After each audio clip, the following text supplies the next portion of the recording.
মনে রাখবেন, একটা পাপের হিসাব না দিয়ে কাল কিয়ামতের মাঠে কোনো দায়িত্বশীল পার পাবে না ইনশাআল্লাহ।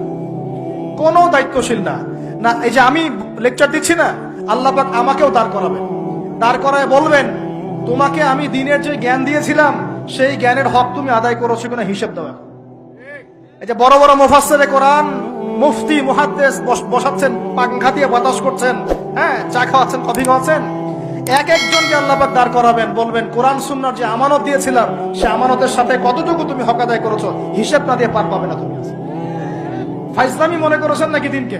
ঠিক একই ভাবে সমাজের, রাষ্ট্রের দায়িত্ব আল্লাহ পাক যাদেরকে দিয়েছেন এক একজন ব্যক্তিকে আল্লাহ পাক দাঁড় করাবেন, দাঁড় করে জিজ্ঞাসা করবেন কোন কোন জনগণের কোন কোন হক তুমি নষ্ট করেছো, কার কার হক দিয়েছো, কার কার দেও নাই, সবার সামনে হিসাব দাও, তারপর জান্নাতে যেতে পারো। এত সহজ না, এত সহজ না। দুনিয়ার জীবনের প্রতিটা কাজের হিসাব আল্লাহর কাছে দিতে হবেই হবে, এটা গ্যারান্টি।